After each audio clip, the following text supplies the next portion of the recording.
दोस्तों, स्वागत है आपका हमारी इस वीडियो में। आज हम कक्षा 6वीं की विज्ञान की बुक जो एनसीईआरटी की बुक है उसका सेकंड चैप्टर पढ़ेंगे। पहला अध्याय हम पढ़ चुके हैं, जो उस अध्याय का नाम था भोजन यह कहाँ से प्राप्त होता है। आज हम सेकंड चैप्टर पढ़ेंगे भोजन के घटक। पढ़ना स्टार्ट करते हैं। अध्याय 1 में हमने उन खाद्य पदार्थों की सूची बनाई थी जिन्हें हम खाते हैं। भारत के विभिन्न भागों में खाए जाने वाले विभिन्न विभिन्न व्यंजनों के बारे में भी हमने बताया था तथा इन्हीं मानचित्र में अंकित किया था। इस प्रकार की भोजन में चपाती, दाल, बैंगन का भरता हो सकता है, तो दूसरी में चावल, सांभर तथा भिंडी हो सकती है। इसके अतिरिक्त अन्य भोजन में अप्पम, मछली तथा सब्जी हो सकती है। चलो फर्स्ट क्रियाकलाप पढ़ते हैं। चलो हम क्रियाकलाप फर्स्ट पढ़ते हैं।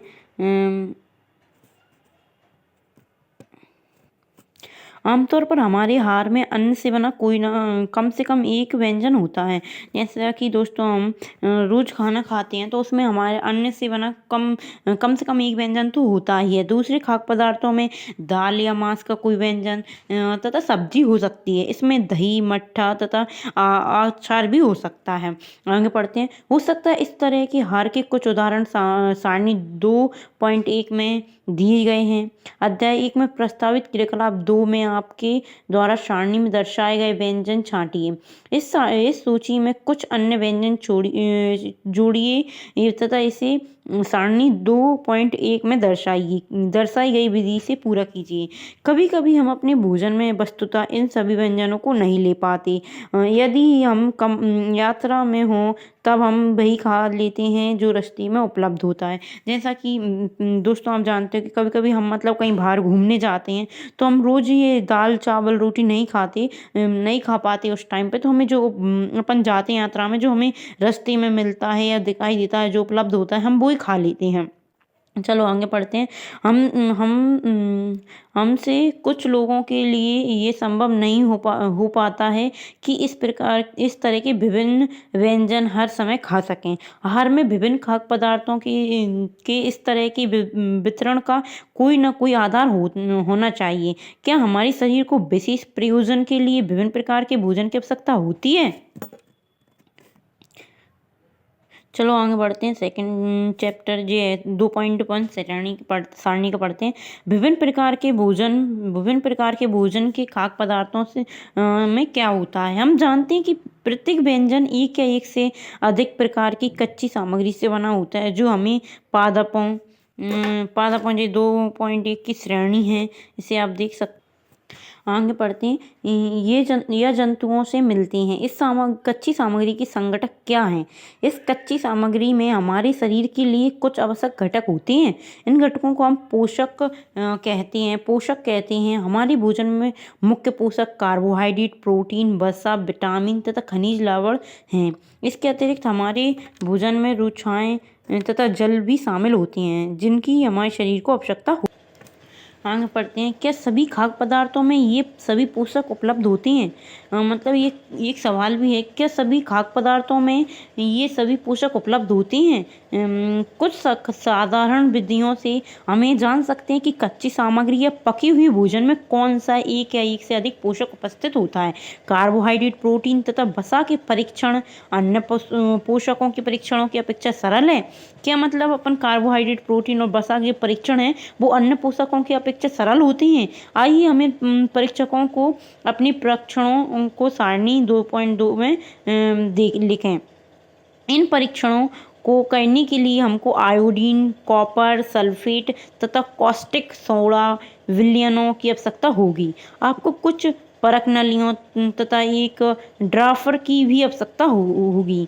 इन परीक्षणों को पके हुए भोजन तथा कच्ची सामग्री पर करें। इन परीक्षणों से प्राप्त परीक्षणों को सारणी 2.2 में दर्शाए गए तरीके से लिख सकते हैं। इस सारणी में कुछ खाद्य पदार्थ दर्शाए गए हैं। अपना परीक्षण इन पर या अन्य किसी उपलब्ध खाद्य पदार्थों पर कर सकते हैं। इन परीक्षणों को सावधानी से कीजिए और किसी भी रसायन को खाने या चखने का प्रयास मत कीजिएगा। फ्रेंड्स, जो हम प्रैक्टिकल करके देखेंगे अभी, उसको खाने या चखने का प्रयास नहीं कर। यदि आवश्यक बिलियन तत्काल उपलब्ध नहीं है तो आपके अध्यापक निम्न विधि से उन्हें तैयार करा सकते हैं। यदि आपके पास जो मतलब अपन अभी तत्काल बिलियन कर देखेंगे, तत्काल उपलब्ध नहीं होता, तो आप अपने अध्यापक से भी पूछ सकते हैं और भी तरीके से वो आपको बता देंगे। आइए विभिन्न खाद्य पदार्थों की जांच करके देखें कि इसमें कार्बोहाइड्रेट उपस्थित है। कार्बोहाइड्रेट कई प्रकार के होते हैं। हमारे भोजन में पाए जाने वाले मुख्य कार्बोहाइड्रेट मंड तथा शर्करा के रूप में होते हैं। आयोडीन का तनु विलयन बनाने के लिए जल से आधी भरी परत-नली में कुछ बूंदें टिंचर आयोडीन की मिला दीजिए। कॉपर सल्फेट विलयन 100 मिलीमीटर जल में 2 ग्राम कॉपर सल्फेट घोलने से बन जाता है। 100 मिलीमीटर जल में 10 ग्राम कॉस्टिक सोडा घोलने से हमें अविष्ट कॉस्टिक सोडा विलयन मिल जाएगा। यदि किसी खाद्य पदार्थों में मंड है तो हम इसका आसानी से परीक्षण कर सकते हैं। चल क्रियाकलाप अपन 2 पढ़ते हैं। ये क्रियाकलाप सेकंड पढ़ते हैं हम। मंड के लिए परीक्षण, अपन मंड के लिए परीक्षण करेंगे। परीक्षण के लिए खाद्य पदार्थ या कच्ची सामग्री की अल्प मात्रा लीजिए। थोड़ी मात्रा में मतलब खाद्य पदार्थ ले लीजिए या कच्ची सामग्री का कुछ टुकड़ा ले लीजिए। इसमें तनु आयोडीन विलयन की 2 या 3 बूंदें डालिए। चित्र 2.1 में जैसे दर्शाया गया है, नीचे जैसा कि चित्र में दर्शाया गया है। खाद्य पदार्थ के रंग में होने वाले पदार्थ को देखिए, क्या यह नीला या काला हो गया है। यह नीला या काला रंग मंड की उपस्थिति दर्शाता है। हम आगे पढ़ते हैं। मंड का जैसे कि चित्र में दर्शाया गया, हम आगे पढ़ते हैं। इस परीक्षण को किसी अन्य खाद्य पदार्थों के साथ दोहराइए और जांच कीजिए कि इसके किसमें मंड है। आपके परीक्षणों को सारणी 2.2 में लिखिए। मतलब अभी आप इनने पहले किया था उसको ही डबल से आप किसी दूसरे खाद्य पदार्थ में के साथ भी कर सकते हैं। जैसे कि प्रोटीन के लिए परीक्षण करिए। प्रोटीन के लिए परीक्षण करेंगे, अपन आगे पढ़ेंगे। प्रोटीन के परीक्षण के लिए किसी खाद्य पदार्थ की थोड़ी मात्रा लीजिए। अपन कोई भी खाद्य पदार्थ कुछ भी ले सकते हैं, उसकी थोड़ी सी मात्रा ले लीजिए। जिस खाद्य पदार्थ का परीक्षण करना है, यदि वह ठोस है, यदि मतलब जो अपन खाद्य पदार्थ ले रहे हैं प्रयोग करने में, अगर वो ठोस है तो पहले उसका पेस्ट बना लीजिए अथवा चूर्ण बनाने की आवश्यकता होती है। खाद्य पदार्थ की थोड़ी मात्रा को पीसकर या मसलकर उसके चूर्ण को एक साफ परत-नली में डाल दें और 10 बूंद जल डालकर उसे अच्छी तरह हिलाएं। मतलब अपन अगर ठोस पदार्थ है अपने पास कोई, तो अपन उसको घोल कर या उसको पीस कर ही लेना है और उसमें अपन जल की 10 बूंदें डालेंगे और उसको मिलाएंगे, हिलाएंगे। अब ड्रॉफर की सहायता से परत-नली में 2 बूंद कॉपर सल्फेट का विलय तथा 10 बूंद कास्टिक सोडा का विलयन डालिए। अच्छी तरह हिलाकर कुछ मिनट के लिए परत-नली को रख दीजिए। आपने क्या देखा? क्या परत-नली का पदार्थ बैगनी रंग का हो गया? बैगनी रंग खाद्य पदार्थ में प्रोटीन की उपस्थिति दर्शाता है। मतलब अपन अगर जो आपने प्रयोग करके देखा है, इसमें खाद्य पदार्थ है वो बैगनी रंग का हो जाएगा, तो इसमें प्रोटीन की मात्रा है इस खाद्य पदार्थ में। अब आप इस परीक्षण को किसी दूसरे खाद्य पदार्थ के साथ दोहरा सकते हैं। वसा के लिए परीक्षण करना। वसा के लिए परीक्षण है।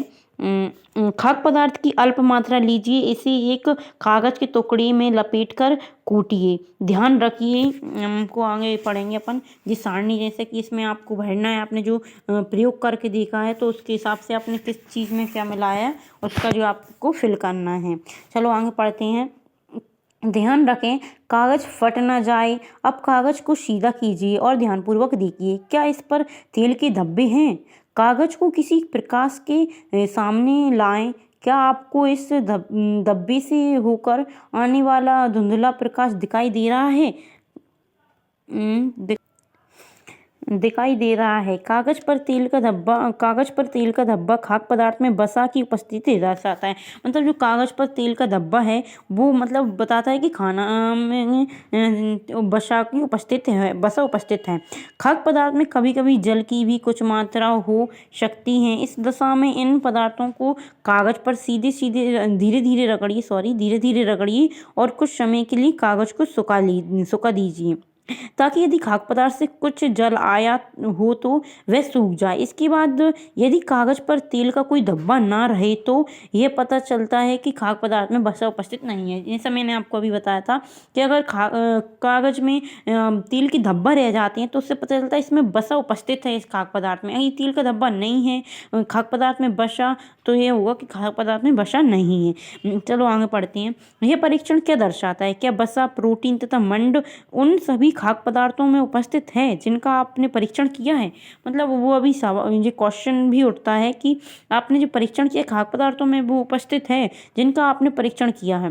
कई खाद्य पदार्थ में एक से अधिक पोषक तत्व उपस्थित होते हैं। जी भी एक बहुत बड़ा क्वेश्चन यहाँ पे है कि क्या खाद्य पदार्थ में एक से अधिक पोषक तत्व उपलब्ध हो सकते हैं क्या? क्या आपने कोई ऐसा खाद्य पदार्थ पाया जिसमें इसमें से कोई भी पोषक तत्व उपस्थित ना हो? और ये भी हो सकता है कि इसमें से कोई किसी पदार्थ में कोई सा भी पदार्थ।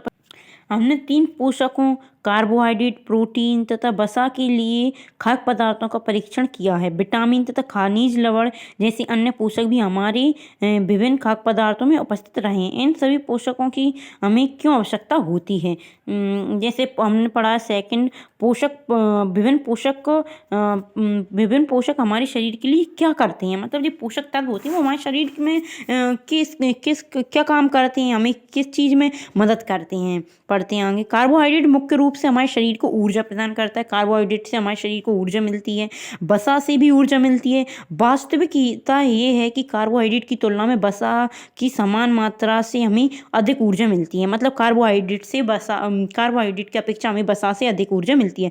वसा और कार्बोहाइड्रेट भोजन को ऊर्जा देने वाला भोजन भी कहा जाता है। कार्बोहाइड्रेट और वसा को हम ऊर्जा देने वाला भोजन भी कह सकते हैं। जैसे कि इसमें दर्शाया गया है, देखो अपन पढ़ते हैं। इसमें गेहूं, चावल, बाजरा, शकरकंदी, आलू, गन्ना, पपीता, तरबूज, आम, मक्खा दिया गया है, मूंगफली दी गई हैं, गिरी, तिल और जो मांस, दूध, क्रीम, मलाई, घी, मांस, मछली वगैरह हैं। ये 2.3 में ये चित्र दिए गए हैं। जैसा कि आप देख, यहाँ भी कुछ चित्र दिए गए हैं जैसे कि मछली, दूध, अंडा, पनीर वगैरह। ये बहुत सारे चित्र दिए गए हैं, आप इसमें देख सकते हो। आगे पढ़ते हैं हम। प्रोटीन की आवश्यकता शरीर की वृद्धि तथा स्वस्थ रहने के लिए होती है। प्रोटीन युक्त भोजन को प्रायः शरीर वर्धक भोजन कहते हैं। जैसे कि अपन मतलब प्रोटीन युक्त जो भोजन होता है उसको शरीर वर्धक भोजन कहते हैं, शरीर को ऊर्जा देने वाला भोजन कहते हैं। विटामिन रोगों से हमारे शरीर की रक्षा करता है। विटामिन हमारी आँख, अस्थियाँ, दांत और मसूड़ों को स्वस्थ बनाने में भी सहायता करता है। मतलब हमारे विटामिन से हमारी आँख, अस्थियाँ, दांत, मसूड़ों सभी को स्वस्थ रहते हैं। विटामिन कई प्रकार के होते हैं जिन्हें अलग अलग नामों से जाना जाता है। इसमें से कुछ होते हैं vitamin A, B, C, D. Vitamin E तथा विटामिन के नाम से जाना जाता है। विटामिनों के एक समूह को विटामिन बी कॉम्प्लेक्स कहते हैं। हमारे शरीर को सभी प्रकार के विटामिनों की अल्प मात्रा में आवश्यकता होती है। हमारे शरीर को पूरे विटामिन की आवश्यकता होती है। Vitamin A, B, C, D सभी विटामिन की आवश्यकता होती है।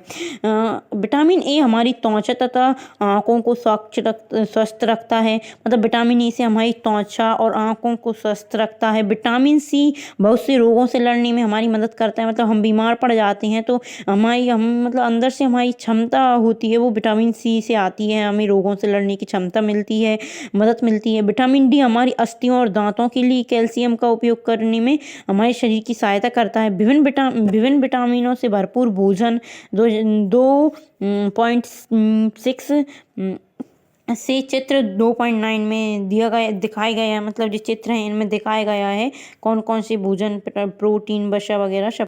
जैसे कि आयोडीन के कुछ स्रोत दिखाए गए हैं यहाँ पे। पालक, अदरक, इनसे हमें आयोडीन प्राप्त होता है। दूध, केला ये भी दिखाए गए हैं। लोहे के कुछ स्रोत हैं जैसे कि लौह की।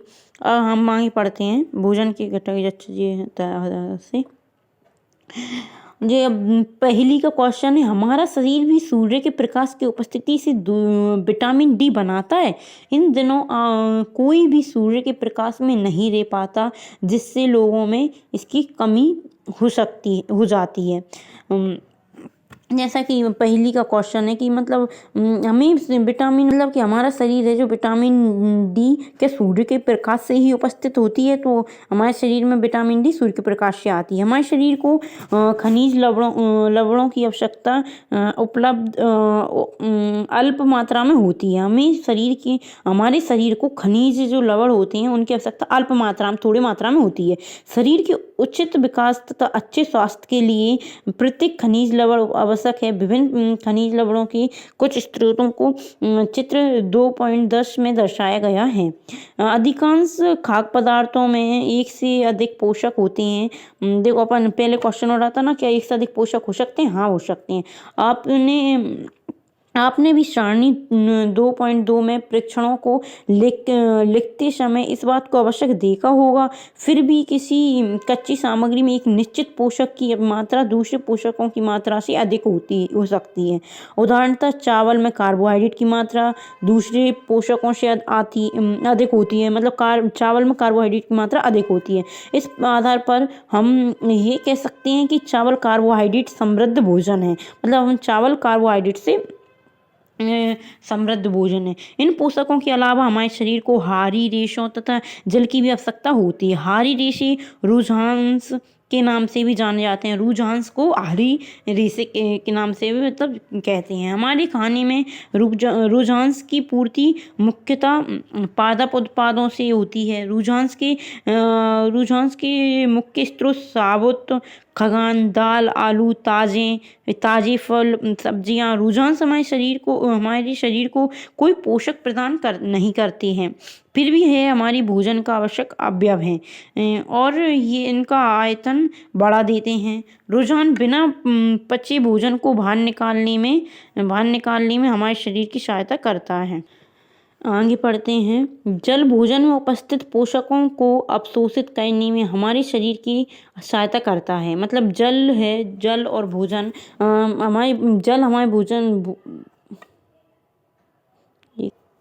मतलब जल भोजन में जो उपस्थित पोषक होते हैं उनको अवशोषित करने में हमारे शरीर की मदद करता है। ये कुछ अपशिष्ट पदार्थों जैसे कि मूत्र तथा पसीने को शरीर से बाहर निकालने में सहायता करता है। सामान्यतः हमारे शरीर को जितनी जल की आवश्यकता होती है वह हमें उन वस्तुओं से प्राप्त होता है जिन्हें हम द्रव्य रूप में लेते हैं, जैसे कि जल, दूध और चाय आदि। मतलब हमें जल हम द्रव्य रूप में लेते हैं, उससे हमें शरीर को अवशोषित करने में हमारी मदद करता है, शरीर की मदद करता है जल। सामान्यतः हमारे शरीर को जो हो गया जिन्हें हम द्रव्य रूप में लेते हैं, जैसे दूध, दही, चाय आदि। इसके अतिरिक्त हम जो भी भोजन पकाते हैं उसमें भी पानी का प्रयोग किया जाता है। आइए देखें कि क्या कोई स्रोत हमारे शरीर को जल प्रदान कराता है। अब हम क्रियाकलाप 3 पढ़ेंगे। एक टमाटर अथवा नींबू जैसा कोई फल लें। टमाटर या नींबू में जैसा कोई भी फल ले लीजिए आप। इसे छोटे छोटे हिस्सों में काट लें। क्या ऐसा करते समय आपके हाथ गीले होते हैं? जब भी आपके घर में किसी फल या सब्जी को काटा, छीला या मसला जाता है तब ध्यानपूर्वक उसका निरीक्षण करें। मतलब दोस्तों, जब हम अपने घर पे नॉर्मली सब्जी बनाते हैं तो हम जब सब्जी को काटते छीलते हैं तब हमारे हाथ तो मतलब उसे काटने में क्या गीले होते हैं, तब ध्यानपूर्वक उसका निरीक्षण करें जब आप काटें। क्या ऐसा करते समय आपको किसी ऐसे ताज़े फल या सब्जी के बारे में पता चलता है जिसमें पानी की मात्रा नहीं होती? हम देखते हैं कि कई खाद्य पदार्थों में जल होता है। कुछ सीमा तक हमारे शरीर के लिए आवश्यक जल की पूर्ति इसी जल से हो सकती है। जैसा कि इसमें बताया गया है दोस्तों कि मतलब जो हमारी सब्जी, टमाटर वगैरह कुछ ऐसे फल होते हैं जिनको हम काटते हैं तो उसमें से पानी निकलता है, जल निकलता है, तो हमारे शरीर की कुछ पूर्ति इसी जल से हो जाती है जब हम इनको ग्रहण करते हैं। जैसे कि हम खाना पकाने के टाइम पे जल का यूज करते हैं। हम आगे पढ़ते हैं संतुलित आहार। संतुलित आहार सामान्यतः पूरे दिन में जो कुछ भी हम खाते हैं उसे आहार कहते हैं। हमारे आहार मतलब हम जो कुछ भी दिन में पूरे दिन में लेते हैं उसे आहार कहते हैं। हमारे शरीर की वृद्धि और अच्छे स्वास्थ्य को बनाए रखने के लिए हमारे आहार में भी सभी पोषक तत्व उचित मात्रा में होना चाहिए जिनकी हमारे शरीर को आवश्यकता होती है। जैसे कि फ्रेंड्स, आप जानते हैं कि हमारे शरीर को हमें काम करने के लिए, ऊर्जा के लिए हमें भोजन लेना पड़ता है। यदि हम अच्छा भोजन लें, अच्छा आहार लें, ऐसे तत्व लें, ऐसी सभी पोषक तत्व लें जो हमारे शरीर के लिए उचित हों, तो वो हमारे शरीर को सहायता करते हैं, हमें मतलब ऊर्जा प्रदान करते हैं। कोई भी पोषक तत्व ना आवश्यकता से अधिक हो और ना ही कम, मतलब हमें मीडियम लेना चाहिए, ना ज़्यादा हो। अपने जितने पोषक मतलब आहार में जितने पोषक होना चाहिए ना उससे कम होना चाहिए, ना ज़्यादा, मिनिमम लेना चाहिए। हमारे आहार में पर्याप्त मात्रा में रुक्षांश तथा जल भी होना चाहिए। इस प्रकार के आहार को संतुलित आहार कहते हैं। जी हमारा क्वेश्चन हो गया संतुलित आहार। क्या आप सोचते हैं कि प्रत्येक आयु वर्ग के लोगों को एक ही प्रकार के आहार की आवश्यकता होती है? दोस्तों ये भी बहुत अच्छा प्रश्न है। क्या हम लोग खाना खाते हैं तो हमारी एज वाइज मतलब कुछ फ़र्क पड़ता है क्या? बड़े लोग होते हैं वो उन्हें ज़्यादा पोषक तत्व की आवश्यकता होती है, छोटे लोगों को छोटे पोषक की आवश्यकता होती है। इस बात की हम पुष्टि करेंगे आगे पढ़ते हैं। क्या आप यह भी सोचते हैं कि हमारा संतुलित आहार हमारी शारीरिक कार्य पर निर्भर करता है? मतलब जितना हम काम करेंगे उतना हमें भोजन लेना चाहिए, इस पर निर्भर करता है। आगे पढ़ते हैं। एक सप्ताह की अवधि में आप जो भी खाते हैं उसका एक चार्ट तैयार करें। मतलब हम एक सप्ताह में जो खा रहे हैं उसका हम चार्ट बनाएंगे। जांच कीजिए कि प्रतिदिन जो भोजन आप करते हैं क्या आप उसमें सभी पोषक तत्व उपस्थित हैं? मतलब फ्रेंड्स हम जो एक सप्ताह में खा रहे हैं उसके हम चार्ट बनाएंगे और उसमें देखेंगे कि हम जो खाते हैं वो पोषक तत्व मतलब उपस्थित हैं हमारे एक भोजन में। दालें, मूंगफली, सोयाबीन, अंकुरित बीज जैसे मूंग व चना। और हम आगे पढ़ते हैं किण्वित भोजन जैसे दक्षिण भारतीय भोजन जैसे इडली, आटे का मिश्रण, मिस्सी, रोटी, थेपला अनाज व दालों से बना होता है। केला, पालक, सत्तू, गुड़ उपलब्ध सब्जियां तथा इसी प्रकार के अन्य भोजन कई पोषक उपलब्ध होते हैं। इसलिए कोई व्यक्ति अल्प व्यय में भी संतुलित आहार खा सकता है। उचित प्रकार का भोजन करना ही पर्याप्त नहीं है, इसे उचित तरीके से पकाना भी चाहिए।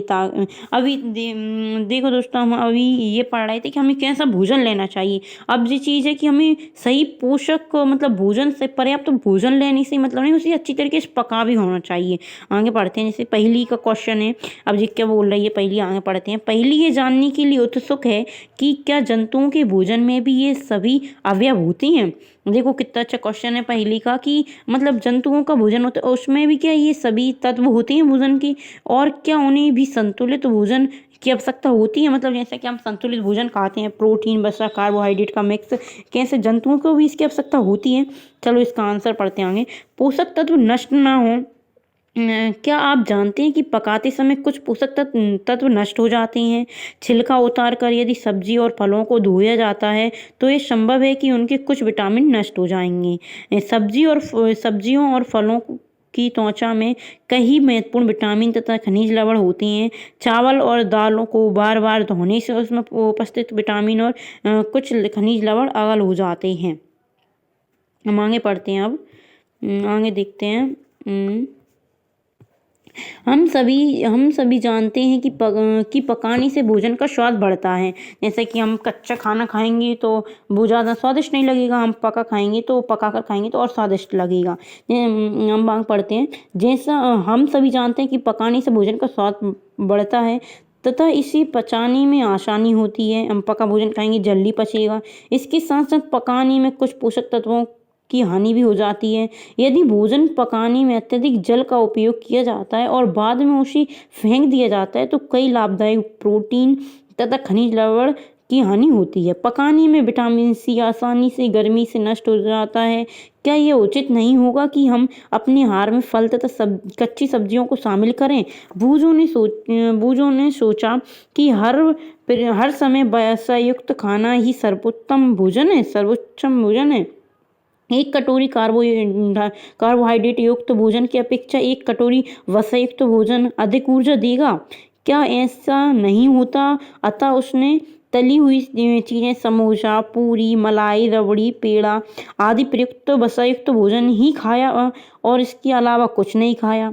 क्या आप सोचते हैं कि वह ठीक था? निस्संदेह नहीं। इतना अधिक वसायुक्त भोजन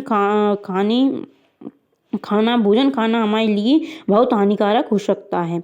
हमारे भोजन में वसा की मात्रा अत्यधिक मोटापे का कारण बन सकता है। जैसे कि फ्रेंड्स, हम प्रोटीन खाते हैं, उससे हमें मतलब एनर्जी मिलती है, वसा से भी मिलती है, पर वसा से मतलब इसमें जैसा कि भोजन ने अभी बोला था, वसा में समोसा, तली हुई चीज़ें, समोसा, पूरी, मलाई, रबड़ी, पेड़ा, अगर हम इतना सब कुछ खाएंगे तो हम मोटे हो जाएंगे, हमारा मोटापा बढ़ेगा। तो ये इतना मतलब अपन वसा युक्त तो पूरा मिक्स होना चाहिए, कार्बोहाइड्रेट, प्रोटीन, वसा सब कुछ होना चाहिए।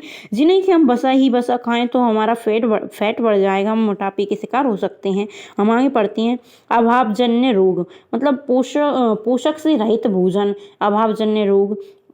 एक व्यक्ति खाने के लिए पर्याप्त भोजन पा सकता है, लेकिन कभी कभी उसके भोजन में किसी विशेष पोषक की कमी हो जाती है।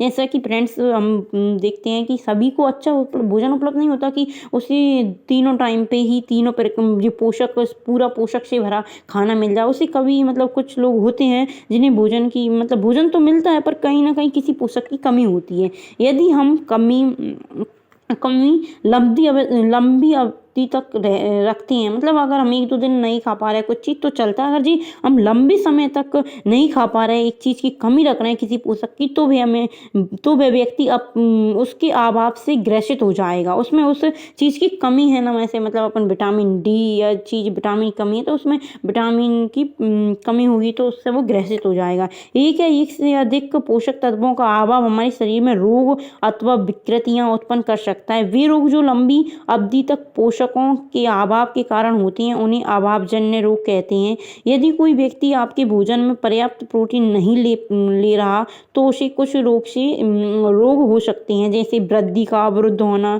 चेहरे पर सूजन आना, बालों को झड़ना, त्वचा की बीमारी और पैचिस आदि। यदि प्रोटीन तथा कार्बोहाइड्रेट दोनों ही किसी व्यक्ति के आहार से एक लंबे समय तक अनुपस्थित रहें तो उसकी वृद्धि पूरी तरह से अवरुद्ध हो जाएगी। मतलब अगर कोई व्यक्ति प्रोटीन या कार्बोहाइड्रेट दोनों ही अपने भोजन में शामिल नहीं कर रहा लंबे समय तक, तो उसकी वृद्धि पूरी तरह से अवरुद्ध हो जाएगी, वो ज़्यादा विकास नहीं कर पाएगा, अपनी शरीर का विकास नहीं हो पाएगा उसका। ऐसा व्यक्ति बहुत दुबला पतला हो सकता है, मतलब दुबला हो सकता है, उसका शरीर का विकास नहीं होगा, वह इतना दुर्बल हो जाएगा कि चलने में भी असमर्थ होगा, मतलब उसमें कोई एनर्जी नहीं रहेगी। विभिन्न विटामिन और खनिज लवणों के अभाव से विभिन्न रोग अथवा विकृतियां हो सकती हैं। इसमें से कुछ आसानी 2.3 में दर्शाया गया है। सभी अभावजन्य रोगों को रोकथाम संतुलित आहार लेने से ही किया जा सकता है। इस अध्याय में हमने स्वयं से यह जानने की कोशिश की कि विभिन्न क्षेत्रों के भोजन में इतनी अधिक विविधता होते हुए भी आहार में पोषक तत्वों का विवरण सामान्य है। मतलब अलग अलग भोजन है, भले भोजन के प्रकार अलग अलग हैं, पर हर एक आहार में पोषक तत्वों का होना आवश्यक है। ये वितरण हमारे भोजन में आवश्यक पोषक तत्वों को उपस्थित सुनिश्चित करता है। जैसे कि सारणी 2.3 में दर्शाया गया, विटामिन और खनिज लवणों के अभाव के कारण होने वाले रोग हैं कुछ जो अपन विटामिन नहीं खाते तो उससे होता है। ये आगे भी दिया गया है। आगे आपके जो क्वेश्चंस हैं कुछ, जैसे कि विटामिन, जी हमारे शरीर के मुख्य पोषक तत्वों के नाम, जैसे कार्बोहाइड्रेट, प्रोटीन, विटामिन, खनिज लवण, वसा, और जी नाम नीचे दिए गए हैं, और जी सही विकल्प हैं जो आप भर लीजिएगा जिसमें देख रहे हैं। और जी रिक्त स्थान है, जैसे विटामिन डी के अभाव से स्कैटस रोग होता है, विटामिन बी की कमी से बेरी रोग होता है, विटामिन सी के अभाव से स्कर्वी नामक रोग होता है, हमारे भोजन में आयोडीन के अभाव से रथौधी रोग होता है। देख नहीं रहा सही से। चलो फ्रेंड्स, ओके, आगे का कल पढ़ें।